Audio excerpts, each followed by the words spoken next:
দেশের বাইরে আমার কোনো ঠিকানা নেই, এটাই হলো আমার ঠিকানা।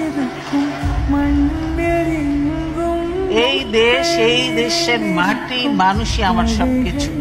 কাজে আমি দেশের বাইরে যাব না। দেশের এত সমস্যা, এই কোনো সমস্যা নিয়ে আলোচনা হয়। দেশে শুধু গালি গালাজ, পার্লামেন্টে গালি গালাজ এড়িয়ে আমরা পার্লামেন্টে নেই, কোথাও নেই।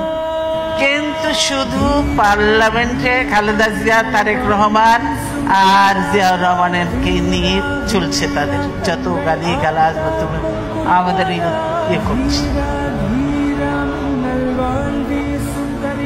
নির্বাচন হয়ে জনগণের সরকার আসলে কখনোই এই আইনগুলি কার্যকর হবে না।